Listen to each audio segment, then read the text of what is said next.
college. Is it worth it? Was it worth it for me? I made a video about college right after I re-enrolled in 2015. It's so much bullshit to deal with that has nothing to do with any kind of job training. Was it worth it for me? Yes, it was worth it. Mainly because my tuition was free and I just had to pay for my books and registration when I first enrolled. I got a free ride. I had to pick last. I had to beg my advisor to get into classes. I would have to write to the professor, write to the department head. I would do whatever it took to get me into the classes. And the funny thing was that 90% of the time they were online classes, so there was no real limit. But at the same time, the professor didn't want to have like 60 students for a class. So there technically was like, it was a strain. But like, I had to beg to get into pretty much every class unless it was some general ed class. The last thing I talked about in my old 2015 video was the fact that I would be spending way more years in college just trying to catch up with all the gen ed requirements. I've already taken 2 composition classes in high school. 3 composition classes in high school, 2 in college, and 1 in junior high school. The college I'm attending decided that I did not have enough experience in composition for some reason and assigned me composition. It involves writing essays, shit I've done my whole life, my whole school life, and it's easy as fuck, but it's completely pointless for me to have had to do that class. And so I'm in the situation where I know it's going to take 4 fucking years, maybe even 5, 6 years, depending on if I can get into these classes because I have to pick last. I just don't give a shit. And that is true. Solid 1 to 2 years was just doing the 2 math classes I needed to do. There was an economics class I had to take. There was a composition class I had to take. There were electives that were in a certain category that I had to take. Literally like 10 classes were criminal justice, which was my major. So it took me basically 5 years to get 10 classes out of the way, if that makes any sense. The best part about it was I had a lot of persistence. When you're about to see the finish line, you're going to do whatever's in your power to get into the classes you need. I would seriously, the day that I was allowed to register, the minute that I knew I could register for classes online, I would be at my computer because I am basically competing with some other student who is late to register, and the reason that they're late to register is because they're fucking lazy. Something I also was able to use in college the second time around, try harder than the person next to you. That's something that I never caught on to until I was older. All you have to do is try a little bit harder than the person next to you. If you have a class full of people and they're whining about every single thing, you can smile and relax a little bit because you know you're gonna try harder and do better than them. The last 2 years of college, I got straight A's. I got 2 B's the whole time I was in college, but I graduated with a 3.9 GPA. Not that, I don't think that really matters. But here's the thing.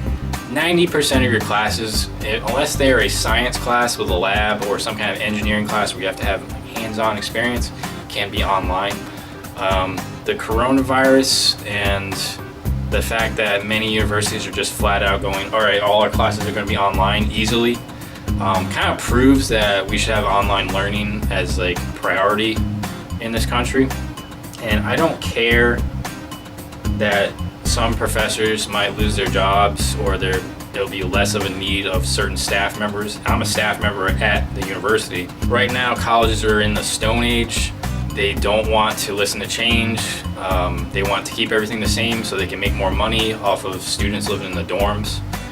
I don't think any students should have to live in dorms even if they're freshmen. It's a way for them to milk you dry basically and keep you in debt. And then you can pretend that you had some great experience at college when realistically you were miserable most of the time. Online learning should be 90% of the curriculum. You should not have to be in a composition class. You should not have to be in history classes. You should not have to be in any social science classes. Anything that doesn't require hands-on learning, you should have an online option. And that's the reason that I actually graduated college. If I had not had any online options, I would still be going to class right now, probably one class a semester, because most of these classes didn't fit into my schedule as someone who works full-time. If you go back to school and you work full-time and then you try to go to a 4-year college, unless it's a huge college, what you'll notice is that nothing is set up for you, even mildly. Everything is set up for the person who's living on campus or right off of campus and they're a full-time student. Nothing was at night. Like, I worked in the daytime and nothing was at night to go to those classes. Now that I'm done with my undergraduate, I want to go to grad school, but literally I work at night now and all the classes are at night. So the assumption is when you're an undergraduate, you're living on campus and going to class and you're a full-time student, and then the assumption of grad school from the colleges is that you have a 9-to-5 job already and you just need to go to classes at night, and that's the only option at my school, is to go to classes at night. And I just gotta say, the colleges are way behind on the times. Professors are in la la land. They don't have any connection to real life. The best people I've met in college have been the staff members who actually have a foot in reality, while professors are completely oblivious to everything. And another thing I encountered is, at my job, everybody has an opportunity to go to school for free. I know 2 other people who are actually taking advantage of this opportunity. No one else is taking advantage of it. Then, in my experience, what happens is that people see that you're going to college, and instead of saying, "Oh man, congratulations, oh that's a good idea," they'll say, "Man, I wish I could do that. Wish I could do that." And then they never do because they don't want to leave their comfort zone. And some of them have kids, and some of them even have kids who are completely grown up and they don't have to take care of them, and they'll still make the excuse like, "Oh, I just don't have time. I just got a busy schedule and this and that." It's like, if that's true, that's fine, but you'll get a lot of mean mugging and, "Oh, you think you're better than me," that kind of attitude. I've dealt with that for the past 5 years. Meanwhile, I get my degree. No one at work says congratulations to me. Not even so much as an email saying, "Hey, congratulations," from my 2 bosses.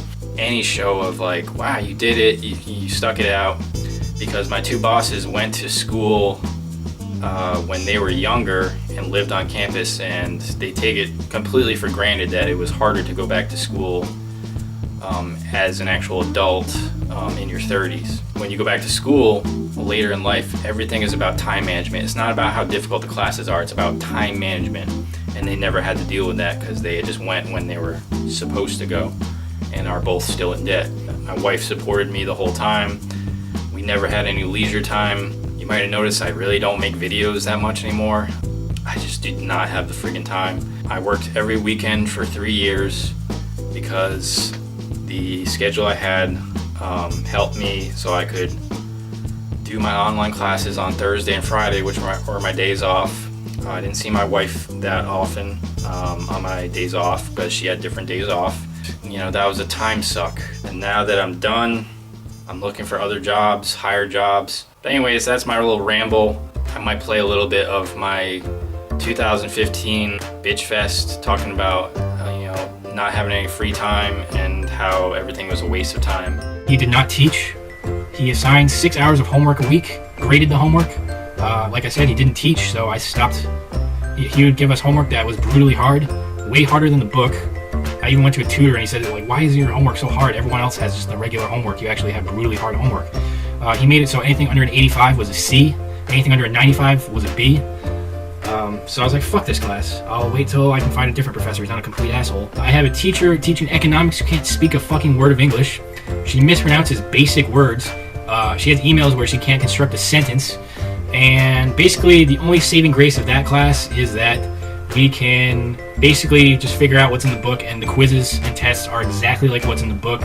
So another situation where, why the fuck do I even have a professor? Why didn't you just assign me the book and save 70 to 80,000 or whatever the fuck they make by not hiring this stupid professor who's not doing anything besides she puts a projector up and has like outline of the chapter, and she just like reads off of it. That's the whole class. I was given a parking ticket after already buying a parking pass.